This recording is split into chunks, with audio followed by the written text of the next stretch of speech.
All right, welcome to Know the Odds podcast, Grid Money. I'm Mason Poole. We're coming off of Week 11 in the NFL, and I'm excited about the bets we have for you in Week 12 here. We are 2-1 from last week, so we're excited about that.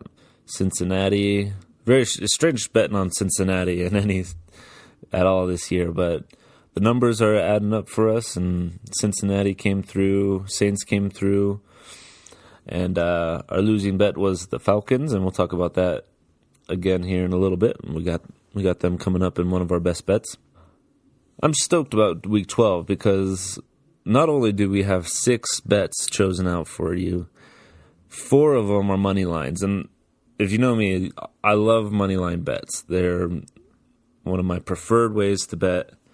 You only need one to go your way to make it worthwhile usually, and betting on underdogs usually goes your way more often than you think it would. So I'm pretty happy about that. We're going to cover 4 moneyline bets. We're going to talk about our daily fantasy deals of the week, and then we'll cover a couple spreads that I like to throw in there as well. I give you the best of what I think is coming up, and sometimes it's only 2 bets. This week we got a lot more than that, so let's jump right in. We are going to talk about 4 teams that are listed as underdogs that I honestly think have a better chance than their opponents of winning the game straight out. And in no particular order, first up we're going to cover a plus 240 odds bet. It's going to be the Giants against the Bears. Giants are that underdog. And this is going to be more of a lack of faith in Bear than it is trust in the Giants. The Bears came into this season and started the beginning of the season with a lot of hype and a lot of energy, mostly because of their defense, which hasn't been entirely predictable this year. They've shown themselves to be, but also because of the man in the quarterback position, Mitch Trubisky, that they were relying on so heavily. We're finding some things out about Mitch Trubisky this week that explain the poor performances in this season so far. Turns out he's had this injury for a while and other injuries that he's been playing through. And it finally worked itself to the point where he had to be removed from the game Sunday night against the Rams, and he's going to be dealing with that this week. I don't think that the problems that the Bears are having, though, are going to be fixed by giving Mitch Trubisky a week's rest. The problems go a little bit deeper than that. But people really want the Bears to do well. People really want Matt Nagy to do well. People are really rooting for Khalil Mack and Mitch Trubisky. They're rooting for all these different things, and they really want it to go well for the Bears. And it really shows in the lines that are coming out of Vegas. They're favored towards Chicago more than they should be. I just got more faith in the Giants to pull off the win here than I do the Bears. Whether or not Mitch Trubisky starts, I hope he starts, but if not, I don't think that their backup has what it takes to beat the Giants either. So either way, Giants are going to be our first best bet of the week. Up next, I told you we'd talk about the Falcons a little bit. Falcons have had 2 good games in a row, and a lot of people will call that a trend, and they're confused in that. 2 is not a trend. 2 is a direction. 3 is a trend. Teams can go up and down, up and down. They're going to have 2 games of something. 2 wins, 2 losses, 2 wins, 2 losses. That doesn't make it a trend. It's just setting the direction. If you get 3 games in a row where you get the same results, that's a trend. The Falcons' trend is not a good one this year. They've had 8 games in a row that were bad performances. So that's the trend. You should expect that trend to continue. Now they get 2 good games in a row, and people think that the trend has changed. There's nothing to make me suspect that the trend has changed, and it would be foolish to bet against the trend, which is why I have the Bucs winning against the Falcons this week. If it's a bad idea to bet against the trend, then why not bet for the trend to continue? Happy for the Falcons to get these 2 wins against some good opponents this last couple of weeks, but it's not wise to count on it continuing. So the Bucs with plus 190 odds to get our second Moneyline bet of the week. Let's talk about the Jags again. They got Nick Foles back this last week, and they lost to the Colts. Despite the loss, I do like what I'm seeing out of Nick Foles and the Jags. They put together a team that they thought could put them in the Super Bowl this year.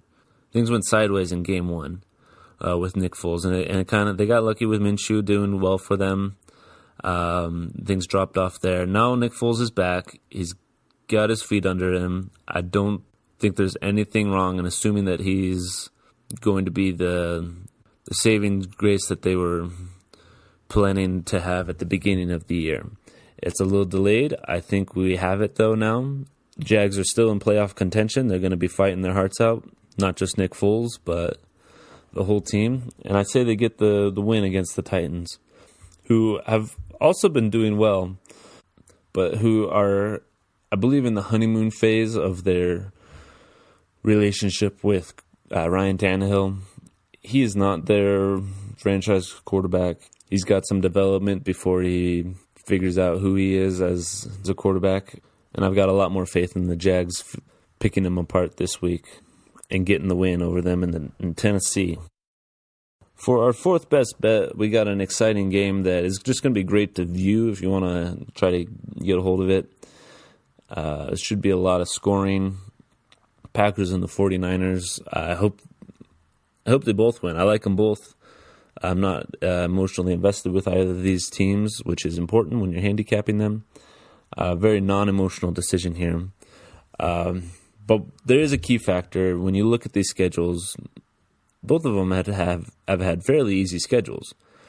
But when you look at the hype behind the 49ers, most of it is surrounding the record that they have, their 9-1 record, which is great. I'm happy for them. Jimmy G's looks like he's going to do well there in San Francisco for several years if he stays healthy.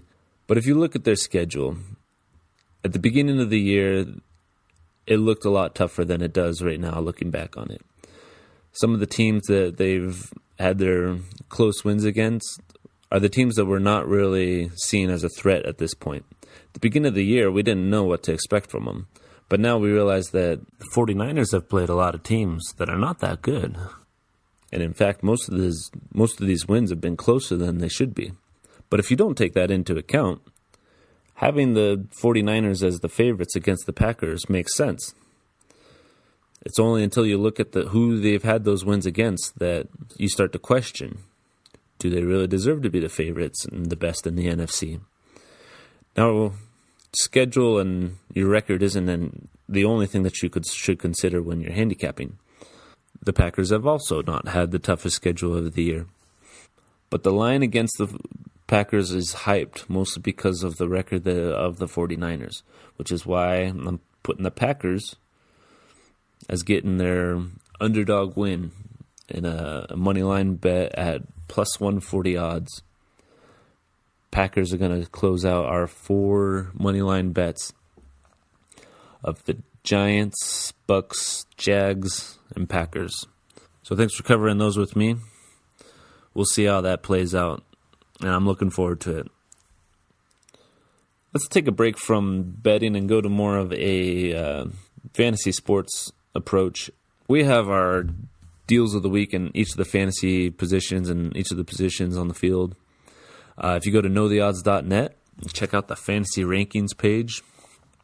Give yourself the best insights on who to start and who to sit, and where you can get good deals on FanDuel and DraftKings Daily Fantasy for each position.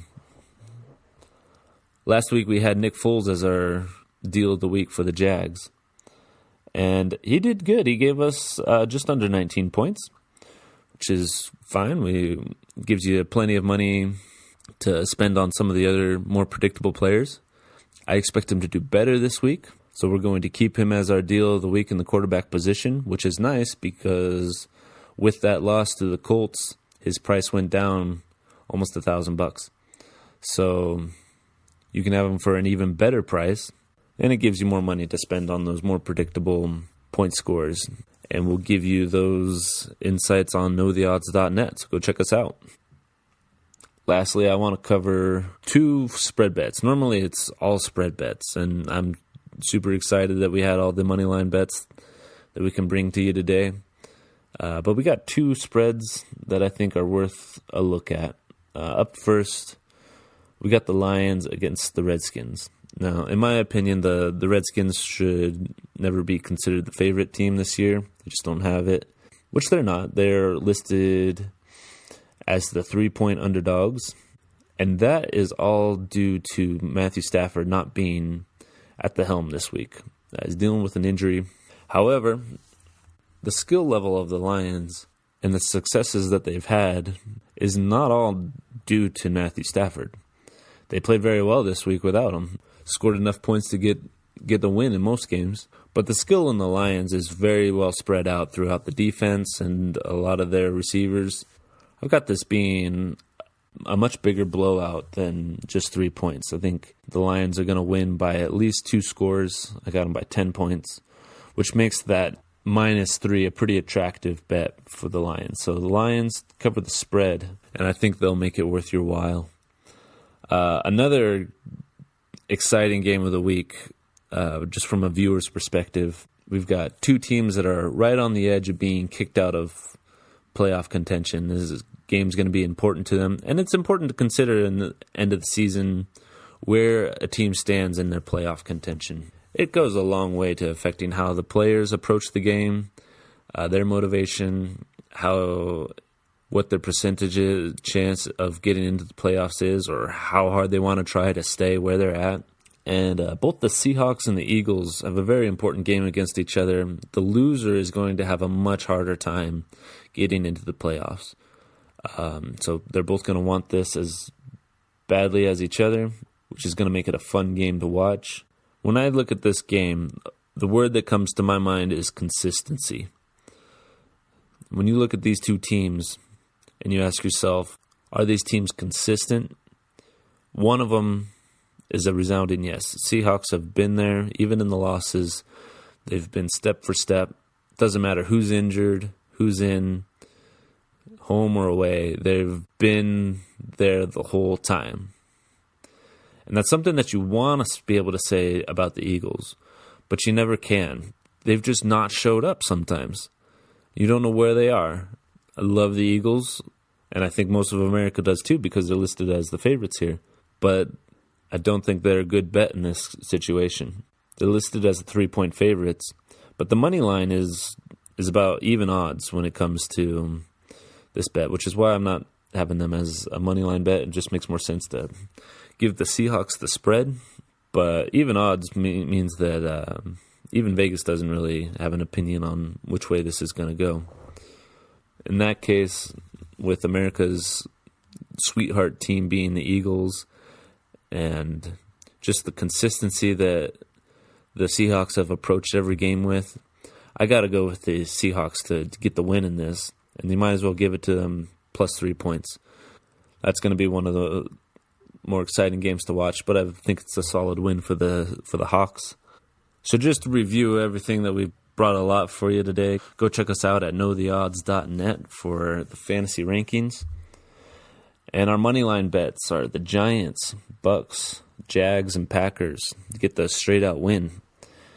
And then our 2 spread bets in Week 12 are the Lions and the Seahawks.